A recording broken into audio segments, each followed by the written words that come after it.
Hello students, welcome to easy learning with Neha. आज मैं आपके लिए लेकर के आई हूँ CTET and UTET 1 का common topic that is practical topics. ठीक है, इसके अंदर आपके 3 सब टॉपिक्स हैं। फर्स्ट है आपका डेटा हैंडलिंग, सेकंड है आपका pattern and third is money. So data handling, patterns and money are essential scoring topics in the CTET 1 and UTET 1. They focuses on practical, everyday application of mathematics and build analytical, logical and problem solving skill in primary and upper primary student. Clear? So आज का topic start करने से पहले जिन लोगों ने भी मेरा channel subscribe नहीं किया है, प्लीज़ सब्सक्राइब माय चैनल और इसको ज़्यादा से ज़्यादा लोगों में शेयर करें ताकि ये उन स्टूडेंट तक भी पहुंच सके जो कि इस बार CTET 1 एंड UTET 1 जिन्होंने अप्लाई किया है सितंबर 2026। ये जो हमारे आज के टॉपिक हैं ये आपका स्कोरिंग टॉपिक भी हैं। इनमें आपका क्या आता है 3 to 5 मार्क्स का क्वेश्चन बनता है CTET में और UTET में। क्लियर? दोनों में आपका सेम सिलेबस है। तो चलो आज स्टार्ट कर लेते हैं फर्स्ट डेटा हैंडलिंग से। डेटा हैंडलिंग में आप सबसे पहले क्या करते हैं, फर्स्ट आप डेटा को कलेक्ट करते हैं। ठीक है, देन हम उसको क्या करते हैं, ऑर्गेनाइज करते हैं। तो कलेक्ट करते हैं, डेटा कलेक्शन आप बहुत टाइप से डेटा को कलेक्ट कर सकते हैं। जैसे आपका डेली टेम्परेचर है कि मॉर्निंग में आपका वेदर में मॉर्निंग में क्या था टेम्परेचर, आफ्टरनून में क्या है, इवनिंग में क्या है। आप स्टूडेंट का अटेंडेंस रिकॉर्ड होता है, स्टूडेंट का आप क्या कर सकते हो, प्रोग्रेस रिपोर्ट है, उसका भी डेटा आप कलेक्ट कर सकते हो। ठीक है, सेकेंड हम उसको ऑर्गेनाइज कर लेते हैं ग्रुप्स में, टेबल्स में, टैली मार्क्स में। Third is representation. जो हमने डेटा ऑर्गेनाइज किया है उसको हम रिप्रेजेंट कर सकते हैं चार्ट्स में एंड बार ग्राफ में। एंड लास्ट में हम उसको इंटरप्रिटेशन कर सकते हैं कि आप उसमें क्या कर सकते हैं, क्वेश्चन बेस्ड हम चार्ट उसमें बना सकते हैं कि बच्चा इजीली उसको देख करके आंसर दे सके कि उसमें मोस्ट कॉमन थिंग क्या है, लीस्ट कॉमन क्या है, या फिर उसमें आप टोटल सम फाइंड आउट कर सके, डिफरेंस कर सके। तो basically data handling test your ability to collect, organise and interpret basic information. Clear?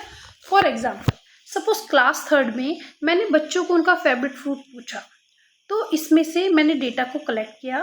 तो एप्पल्स मैंने पूछा बच्चों को कि एप्पल्स कितने बच्चों को पसंद है, तो 15 स्टूडेंट ने मुझे कहा कि हमें एप्पल्स पसंद है। देन मैंने उनसे पूछा मैंगो कितने स्टूडेंट लाइक करते हैं, then they said 5 student mango like करते हैं। Then pears 10 student like pears and last banana, तो 7 स्टूडेंट ने कहा कि बनाना लाइक करते हैं। तो मैंने फर्स्ट क्या कर दिया, क्लास थर्ड में जाके उनसे डेटा को कलेक्ट कर लिया कि 15 student likes apples, 5 are like mangoes, 10 are likes pears and 7 student आपके क्या हैं जो बनाना को क्या करते हैं, पसंद करते हैं। अब मैं इस डेटा को क्या करूँगी, ऑर्गेनाइज करूँगी किसमें, टेबल में। किसमें ऑर्गेनाइज करूँगी, टेबल में। तो फर्स्ट हम यहाँ पे डाल लेंगे सीरियल नंबर, देन हमने यहाँ पे कर दिया फ्रूट्स नेम, देन हमने कर दिया नंबर ऑफ स्टूडेंट्स और लास्ट में मैंने इसका टैली मार्क्स भी यहाँ पे ऐड कर दिया। लास्ट में मैंने लिख दिया टैली मार्क्स। क्लियर? तो फर्स्ट नंबर पे क्या था फ्रूट में, एप्पल। कितने बच्चे पसंद कर रहे हैं, 15। सेकंड नंबर में क्या था आपका, मैंगो। कितने स्टूडेंट पसंद कर रहे हैं, 10। सॉरी, मैंगो आपके कर रहे हैं 5, एप्पल कर रहे हैं 15, मैंगो कर रहे हैं आपके 5। ठीक है, देन थर्ड इज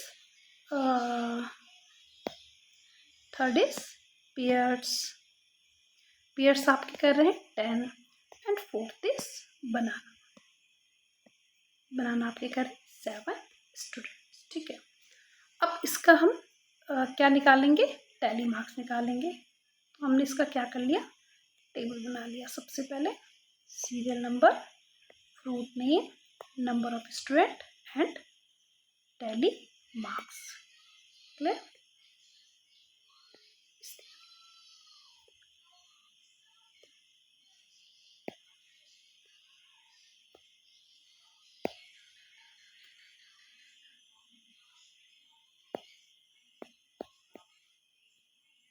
ठीक है, और 15 1 2 3 4 5 6, 7, 8, 9, 10, 11, 12, 13, 14, 15.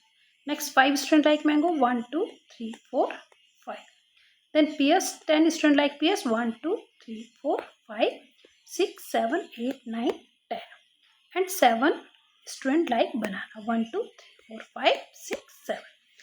अब क्या किया मैंने, फर्स्ट डेटा कलेक्ट किया, अब मैंने उसको ऑर्गेनाइज कर दिया। अब मैं उसको रिप्रेजेंट करना चाह रही हूँ किसमें, पिक्टोग्राफ में या बार ग्राफ में। तो सपोज मैं इसका क्या बनाना चाह रही हूँ, एक बार ग्राफ बनाना चाह रही हूँ। तो मैंने ये लाइंस ऐसे ड्रॉ कर दी, ठीक है। तो ये इधर मैंने ले लिया नंबर ऑफ स्टूडेंट्स और इधर मैंने ले लिया फ्रूट्स नेम। क्या ले लिया मैंने, फ्रूट्स नेम, ठीक है। फ्रूट्स नेम में फर्स्ट मैंने लिख दिया एप्पल, सेकंड मैंने कर दिया मैंगो, थर्ड मैंने कर दिया पियर्स एंड फोर्थ मैंने कर दिया बनाना, ठीक है। और यहाँ पे मैंने कर दिया 0 से start, this is 5, 10, 15 and last is 20, ठीक है, 50। अब एप्पल कितने बच्चे पसंद करते हैं, 50, तो हमने इस तरीके से इसको ड्रॉ कर दिया। मैंगो कितने हैं, 5, पियर्स कितने हैं, 7, बनाना कितने हैं, सॉरी पियर्स कितने हैं आपके, 10 हैं, पियर्स आपके कितने हैं, 10 हैं। सो मैं आपको प्रीवियस में भी मैंने आपको बताया था, इसमें बता रही हूँ, हमेशा जब भी आप क्वेश्चन को पढ़ेंगे तो बहुत ही ध्यान से पढ़ेंगे, अदरवाइज आप मिस्टेक कर लेंगे। एंड बनाना कितने हैं आपके, 7। और अगर आपने क्वेश्चन को कर भी लिया है तो दोबारा भी अपने डेटा को चेक करें कि आपने डेटा आपने सही फिल किया है या नहीं किया है, ठीक है। सो इस टाइप से आपका मैंने क्या बना लिया है, बार ग्राफ बना लिया है इस इंफॉर्मेशन का, ठीक है। तो ये है आपका डेटा एनालिसिस, डेटा हैंडलिंग। तो फर्स्ट मैंने क्या किया, डेटा कलेक्ट किया, सेकंड स्टेप में मैंने क्या किया, मैंने उसको ऑर्गेनाइज किया, ठीक है, टेबल्स में। थर्ड मैंने उसको रिप्रेजेंट कर दिया किसमें, बार ग्राफ में। एंड फोर्थ देखो, अब इसको देख करके आप इजीली बता सकते हो कि मोस्ट आपका क्या है, मोस्ट कॉमन फ्रूट आपका क्या है, जो लोग सबसे ज़्यादा पसंद करते हैं, most favourite fruit is apple and least favourite fruit is mango. Clear? Now come to the second topic. Second topic is pattern. अब देखो पैटर्न में आपका क्या है, पैटर्न आपका क्या करता है, इवोल्यूट करता है logical reasoning and ability to identify sequential number like shapes and the environment. इसमें जो फर्स्ट टाइप का जो पैटर्न है दैट इज विजुअल पैटर्न, जैसे जिसमें आ जाएगा आपका identify the next shape, colour, orientation, repeating sequence, block, dots, geometrical design. Like आपके पास आ जाएगा फर्स्ट जैसे ट्राइंगल है, देन सर्कल है, ट्राइंगल है, फिर आपके पास नेक्स्ट आएगा ट्राइंगल, सर्कल, ट्राइंगल। तो what will be the next figure, triangle, circle, triangle. इस टाइप्स के आपके पास आ सकते हैं। एंड नंबर पैटर्न में आपके पास स्किप काउंटिंग वाले आ सकते हैं, like 2, 4, 6, 8 up to so on. ऐसे 3 में आ सकता है 3, 6, 9, 12। 5 में आ सकता है 5, 10, 15। 100 में आ सकता है 100, 200, 300 अप टू सो ऑन, 100 के डिफरेंस में। नेक्स्ट इसमें जो है वो है आपका सिमिट्री एंड टेसलेशन। सिमिट्री में आपके पास क्या, recognising shapes that fit together perfectly without gaps और ओवरलैप्स, लाइक आपकी जैसे फ्लोर की टाइल्स होती हैं। And last is real word patterns. Real word patterns में आपका क्या है, spotting repeating structure in nature, textile और architect. Now come to the third topic. Third topic is money. तो मनी आपका जो फोकस करता है आपका बेसिकली सीटेट और यूटेट में, जो आपके एवरीडे फाइनेंशियल मैथ्स हैं एंड प्रैक्टिकल कैलकुलेशन स्किल हैं, उसको डेवलप करने के लिए आपका मनी हम लोग पढ़ाते हैं। फर्स्ट जैसे इसमें क्या है, करेंसी रिकग्निशन, जैसे बच्चे आइडेंटिफाई कर पाए इंडियन रुपीज़ नोट को कि 5 का नोट कौन सा है, 500 कौन सा है, 100 कौन सा है, 200 है, and coin of different denomination.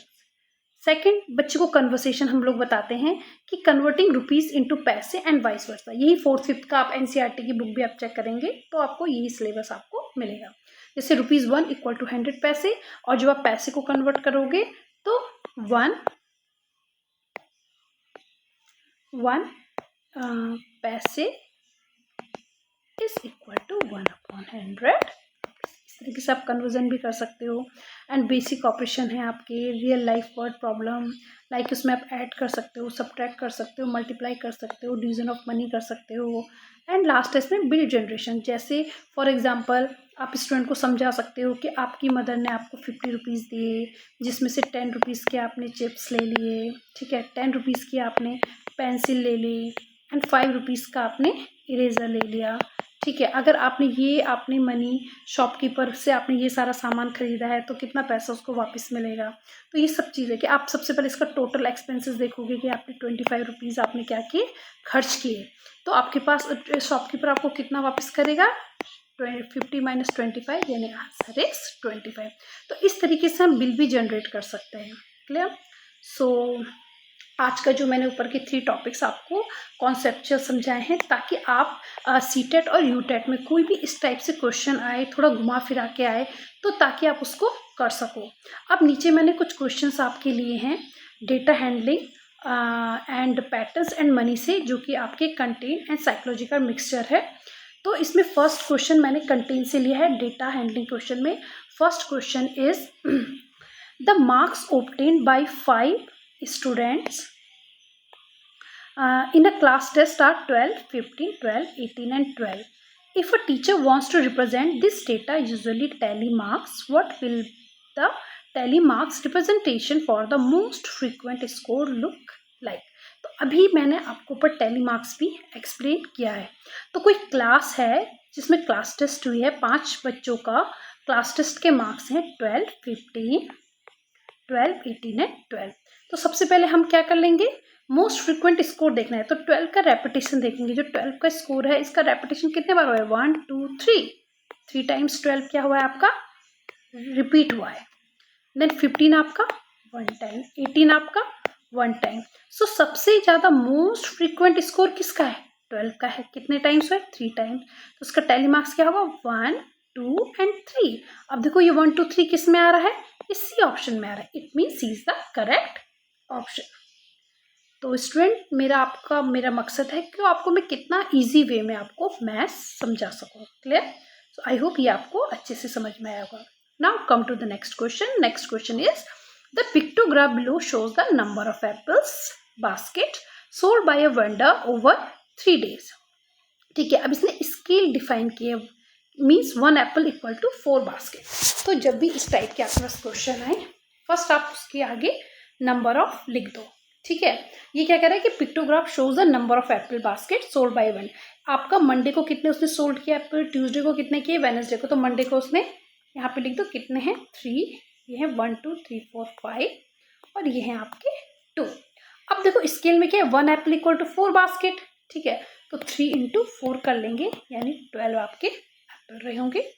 5 into 4 कर लेंगे तो आपके 20 रहे होंगे। एंड 2 इंटू आप 4 कर लेंगे तो 4 2 जा 8, सॉरी 8, और यहीं पे आप इनको प्लस कर लेंगे तो आपके पास आ जाएगा 8 2 10, 2 1 3 और 1 4। आपके कितने आ गए, 40 आ गए। अब 40 देखिए किस में है, सी ऑप्शन में है, यानी C is the correct answer. देखो इसका एक शॉर्टकट मेथड भी, ये तो मैं आपको प्रोसेस इसलिए बता रही थी कि इनकेस अगर कुछ घुमा फिरा के आ जाए तो आप कर सको। इसका एक बहुत ही शॉर्टकट मेथड है। ठीक है, आपको क्या टोटल नंबर ऑफ बताने थे ना आपको 3 days के, sold by a vendor over 3 days। तो सबसे पहले आप एप्पल्स यहाँ पे काउंट कर लो, कितने 1 2 3 4 5 6 7 8 9 10, कितने एप्पल्स हैं, 10 एप्पल्स हैं। ठीक है, और 1 एप्पल की वैल्यू कितनी, 4, तो 10 इंटू 4 यानी 40 बास्केट्स। क्लियर? ठीक है, 1 एप्पल रिप्रेजेंट आपकी क्या है, 4 बास्केट है। नाउ नेक्स्ट मैंने पेडागोगी से लिया है। पेडागोगी में question number 1 is which of the following is the most appropriate sequence for introducing the concept of data handling to primary class student. Student ये लास्ट ईयर के किसी question paper से मैंने लिया हुआ है कि आपको बताना है कि मोस्ट अप्रोप्रिएट सीक्वेंस कौन सा होगा आपका डेटा हैंडलिंग को इंट्रोड्यूस करने के लिए। ठीक है, अभी मैंने ऊपर आपको बहुत ही डिटेल में समझाया है, देख लेते हैं। Option A drawing bar graph. आप सबसे पहले क्या बार ग्राफ को ड्रॉ कर लेते हैं, आप बताइए मुझे, नहीं करते हैं, first option is wrong. Second B collecting data, yes. Then आप उसको ऑर्गेनाइज करते हैं, देन इंटरप्रिटेट, यानी B is a correct option. लेकिन फिर भी हम सी पे भी नजर मार लेते हैं। फाइंड मीन एंड मीडियन, तो मीन एंड मीडियम तो आप सेकेंडरी आप 6, 7, 8 में आपका होता है, यानी पूरा ही गलत है क्योंकि हम प्राइमरी क्लास के स्टूडेंट को टीच कर रहे हैं। एंड डी टीचिंग टेलीमार्क्स, सबसे पहले आप टेलीमार्क्स पढ़ाते हैं, नहीं पढ़ाते हैं, यानी B is the correct option. जब भी आप प्राइमरी क्लास स्टूडेंट को आप इंट्रोड्यूस करोगे कॉन्सेप्ट ऑफ डेटा हैंडलिंग, तो फर्स्ट आपका होगा collecting data, organising data in tables, and third is interpreting pictorial representation. Now come to the next question. Next question भी मैंने पेडागोगी से लिया है, ध्यान से पढ़िए। While teaching data handling on class 4, जब आप डेटा हैंडलिंग पढ़ा रहे हैं क्लास 4 स्टूडेंट को, तो a teacher ask them to measure and record the height of 5 of their classmate, तो टीचर उनसे बोलता है कि अपनी क्लास के 5 बच्चों का आप हाइट क्या करेंगे, मेजर करेंगे और रिकॉर्ड करेंगे। तो this activity serve as a tool, तो ये एक्टिविटी आपका एज ए टूल कैसे काम करेगी। Option A is summative assessment to grade student based on physical growth, तो पहला तो सबमिटिव असेसमेंट आपका लास्ट में होता है end of the year, and physical growth ये फिजिकल एजुकेशन का सब्जेक्ट थोड़ा है, यानी फर्स्ट तो आपका बिल्कुल गलत है। सेकंड है आपका contextual learning that connect data collection to real life experience, बिल्कुल सही है कि ये आपका क्या है, बच्चे अपने आप से आकर के मेजरमेंट करेंगे और हाइट को रिकॉर्ड करेंगे, फिर अपने रियल लाइफ एक्सपीरियंस से एक दूसरे का डिस्कस करेंगे, अरे इसकी हाइट ये है, इसकी हाइट ये है, तो सेकंड मुझे करेक्ट लग रहा है। सी पे भी नजर मार लेते हैं। Strictly learning how to use a metric ruler without mathematical utility, strict तो कुछ होता ही नहीं है, ठीक है। And fourth is keeping student physically occupied to maintain strict classroom silence, तो ये जो आपके क्लासरूम साइलेंस तो कोई हो ही नहीं सकती एज पर एनसीईआरटी, यानी ये तो आपका गलत है। अगर कोई भी क्लासरूम आपकी साइलेंट है, इट मीन्स वो क्लास आपकी क्या है, पैसिव है, और क्लासरूम को हम पैसिव तो बना ही नहीं सकते हैं। It means B is the correct answer, the contextual learning that connect data collection to real life experience. Now come to the next question. Next question आपका सीटेट पेडागोगी में आया हुआ है प्रीवियस ईयर में, कि while reading a bar graph, ठीक है, displays in class, a student state that the green bar is double the size of the red bar, meaning exactly double the amount of people it, this type of reading falls under which state of data analysis. ये कह रहा है आपको question number 5 कि आपको एक class में bar graph को डिस्प्ले कराया गया, तो एक स्टूडेंट ने कहा कि जो ग्रीन बार है वो रेड बार का क्या है, डबल है, ठीक है। अब इसका जो ये जिस टाइप का ये डेटा एनालिसिस उस बच्चे ने किया है, ये कैसा है, डेटा कलेक्शन उसने किया है, डेटा कलेक्शन कर रहा है बच्चा, नहीं कर रहा। एक्सट्रापोलेशन ऑफ डेटा कर रहा है, नहीं कर रहा। C direct literal reading and yes, direct reading कर रहा है, उसने डेटा को देखा, बार ग्राफ को उसने देखा, उसने बोला कि green bar is double the size of the red bar, तो क्या कर रहा है, डायरेक्ट लिटरल रीडिंग कर रहा है, फिर उसको इंटरप्रिटेट कर रहा है कि जो ग्रीन बार है ये रेड बार का डबल है, ठीक है। लास्ट ऑप्शन जो एडवांस स्टैटिकल इंटरफेस है, तो एडवांस हम बच्चों को, हम 4th क्लास के, हम प्राइमरी क्लास के बच्चों को पढ़ा रहे हैं, तो आप स्टैटिकल इंटरफेरेंस तो आप उनको बता ही नहीं सकते हैं। So C is the correct answer. Now next topic is pattern. Pattern से मैंने कंटेन से फर्स्ट क्वेश्चन लिया है कि observe the following number pattern carefully and what will the next number in the sequence. तो क्या है पैटर्न, 3, 7, 15, 31, 63। सबसे पहले इनका डिफरेंस देख लेते हैं। 7 - 3 4, 15 - 7 8, 15 31 - 15 16, एंड 63 - 31 1 2 3 32। कितना आ गया आपका 32। इट मीन्स देखो 4 की टेल 4 2 जा 8 2 जा 16 2 जा 32, यानी नेक्स्ट जो डिफरेंस होगा 32 2 2 जा 4 3 2 जा 6 64 का डिफरेंस होगा। और देखो 3 + 4 करेंगे तो 7 7 + 8 करेंगे 15 15 + 16 करेंगे 31 31 + 32 करेंगे 63, यानी 63 + 64 करेंगे तो आंसर आ जाएगा 4 + 3 7 एंड 6 + 6 12 127। अब देखो 127 किस में आ रहा है, सी ऑप्शन में आ रहा है, it mean C is the correct answer. Now come to the next question, ये आपका पैटर्न से है। सो पैटर्न में क्या है, 1 2 4 7 11 एंड लास्ट इज 22, बीच का मिसिंग है। तो चलो गैप ही देख लेते हैं। 2 - 1 1, 4 - 2 2, 7 - 4 3, 7 - 11 4।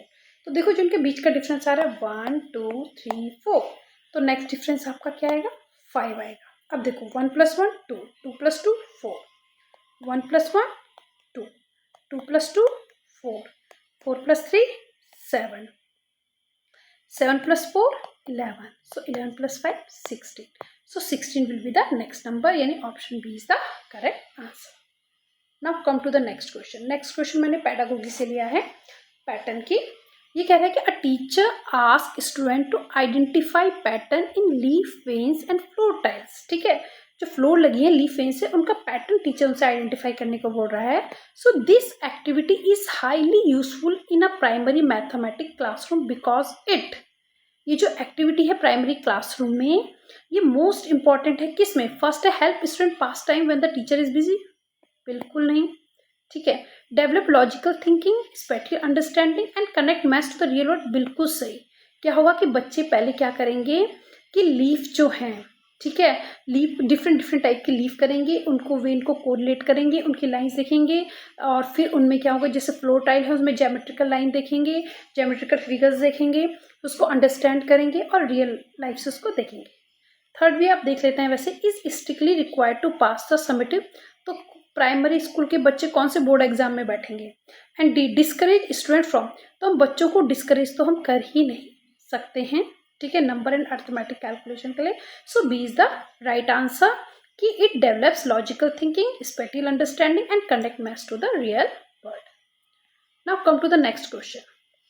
अगेन नेक्स्ट क्वेश्चन मैंने पेडागोगी से लिया हुआ है। क्या student complete a pattern activity as follow, पहले ट्राइंगल सीधा है उल्टा है, सीधा है उल्टा है, सीधा है, स्टूडेंट इसकी बाद ड्रॉ कर लेता है circle.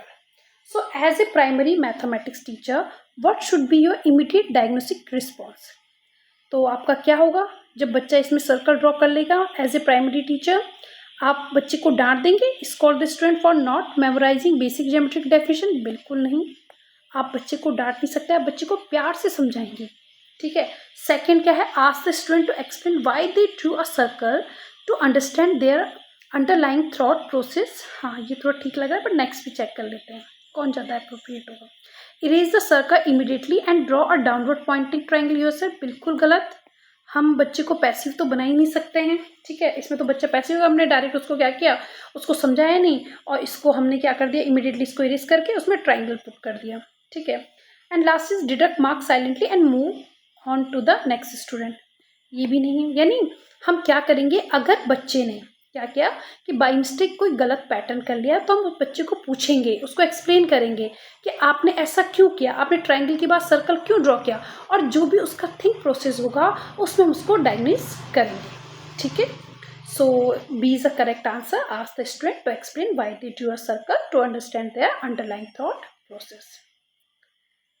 Now come to the next question, question number 10 again is cited pedagogy में है, प्रीवियस ईयर के क्वेश्चन में आया है। Which of the following is the most appropriate reason for introducing pattern at the primary stage in the mathematics curriculum? ठीक है, ये कह रहा है कि कौन सा मोस्ट अप्रोप्रिएट रीजन होगा इंट्रोड्यूसिंग पैटर्न्स का प्राइमरी स्टेज में मैथमेटिकल करिकुलम में। फर्स्ट है आपका, patterns are highly useful in clearing artistic examination, तो प्राइमरी क्लास में आपको प्राइमरी लेवल में कौन से आर्टिस्टिक एग्जाम देने हैं, बिल्कुल गलत। It help student memorize multi digit multiplication, अभी आप बच्चों को इंट्रोड्यूस करवा रहे हो, आप इंट्रोड्यूस करा रहे हो, तो multi digit multiplication table quickly करने में कैसे आप फोकस कर सकते हो, मेमोराइज करने के लिए बोल सकते हो, ये भी बिल्कुल गलत है। सेकेंड है, it develop algebraic thinking, special understanding and problem solving creativity, yes. ठीक है, अभी आप इंट्रोडक्शन करा रहे हो तो आप बच्चे के डेवलप करोगे, एल्जेब्रिक थिंकिंग करोगे, स्पेशल अंडरस्टैंडिंग करोगे, क्या लाइंस पैटर्न है, क्या नंबर पैटर्न है, ठीक है, देन उसको प्रॉब्लम सॉल्विंग आप उसको क्रिएट कराओगे। एंड लास्ट ऑप्शन है, it reduce the workload of the teacher by keeping student quite, तो इसमें अगेन आपका क्या है, हमारी चाइल्ड सेंटर हमारी क्या है एजुकेशन है, बच्चा आपका पैसिव नहीं हो सकता, तो again option D is wrong. यानी इसका जो करेक्ट आंसर है कि जब भी आप प्राइमरी स्टेज में बच्चों को इंट्रोडक्शन कराओगे पैटर्न का, तो it develop algebraic thinking, special understanding and problem solving creativity, यानी answer C is the correct answer. Now come to the next question, question number 11. According to the National Curriculum Framework (NCF), introducing pattern at the primary level is essential because. अब इन्होंने क्या किया है कि according to जो हमारा NCF है, इन्होंने पैटर्न को प्राइमरी लेवल में आपका इसेंशियल कर दिया. क्यों? क्योंकि first it reduce the mathematical workload of calculation for young student.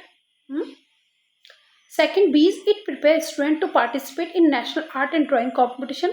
अब प्राइमरी वाले बच्चे कौन से नेशनल आर्ट और ड्राइंग कॉम्पिटिशन में प्रिपेयर, ठीक है, अभी छोटा बच्चा है, अभी स्टार्टिंग कर रहे हैं, इंट्रोड्यूस कर रहे हैं. C it acts as a foundational pillar for algebraic thinking and mathematical reasoning. हाँ, ये थोड़ा सही लग रहा है. And it is an isolated topic that does not connect with other areas of mathematics. ऐसा तो नहीं है, मैथ्स में पैटर्न है, मैथमेटिक्स है, यहाँ से जब बच्चा पैटर्न करेगा तो आगे आगे एल्जेब्रिक जो एक्सप्रेशंस हैं वो उसको आगे एडवांस में तभी समझ पाएगा, नहीं तो आइसोलेटेड टॉपिक तो ये है ही नहीं.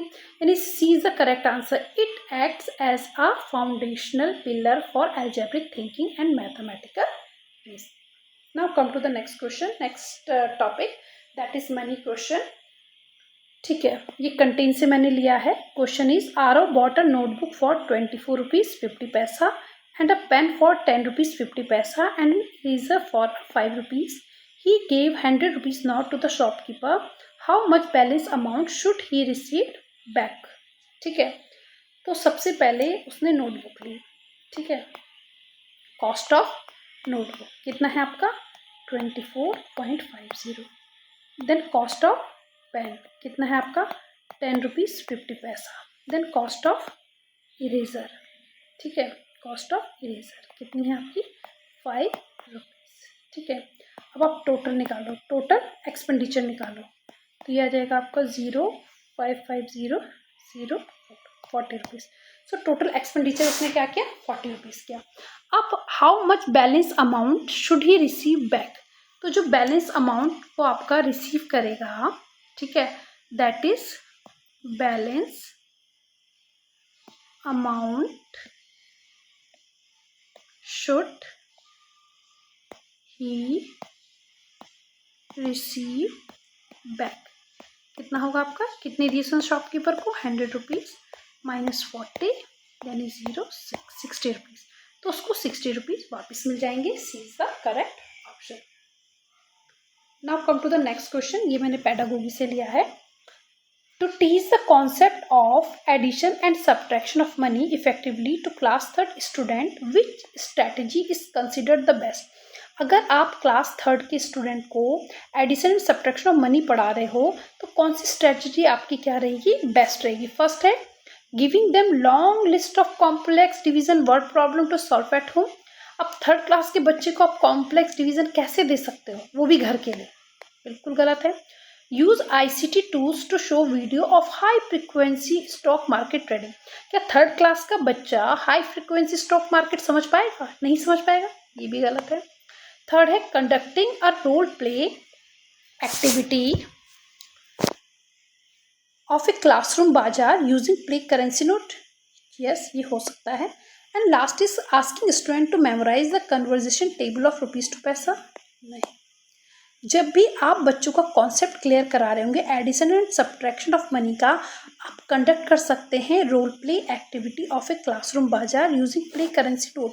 क्योंकि हमारे पास क्या है, आप क्या है एक्टिव पार्टिसिपेशन अगर बच्चा करेगा तो उसका कॉन्सेप्चुअल अंडरस्टैंडिंग जो होगी बाय एंड सेलिंग की, ठीक है, जैसे क्लास में आप कंडक्ट कर सकते हैं, बच्चों को रोल प्ले कर दिया, ठीक है, अब जो बाजार में जाएंगे कुछ वेजिटेबल लेंगे, कुछ पैसे आपने दिए होंगे, इस टाइप से कुछ रोल प्ले उनके लिए ऑर्गेनाइज कराएंगे तो उनका कॉन्सेप्ट क्या हो जाएगा, बिल्कुल क्लियर हो जाएगा. यानी C is the correct answer. आज की सीरीज का मेरा लास्ट क्वेश्चन है क्वेश्चन नंबर 14. क्वेश्चन नंबर 14 भी मैंने पेडागोगी से ही लिया है. Which of the following is the most effective concrete resource to introduce financial literacy and decimal calculation of money to primary school learner.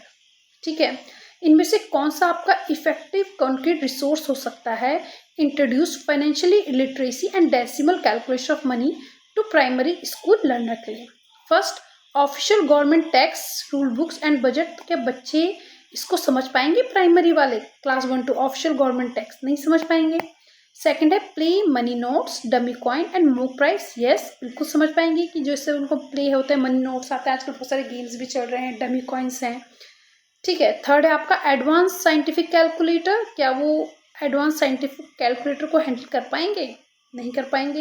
And algebraic formula written on the blackboard, क्या वो algebraic formula के जो आपके science होते हैं क्या वो able होंगे? अगर सपोज थर्ड क्लास का बच्चा है या सेकंड क्लास का बच्चा है, क्या वो ब्लैक बोर्ड में लिख पाएगा? नहीं लिख पाएगा।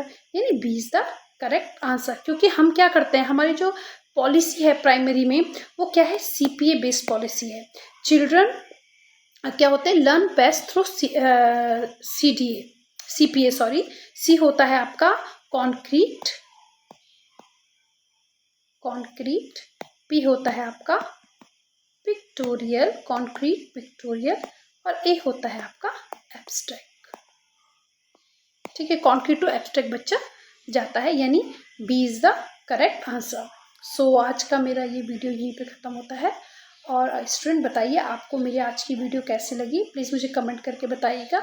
फिर भी अगर आपको जो भी मैंने आज आपको एक्सप्लेन कर रहा है इनमें से अगर आपको कोई भी डाउट है तो प्लीज़ मुझे कमेंट करके बताइए, तो नेक्स्ट टाइम मैं आपको वो डाउट्स के साथ मैं आऊँगी।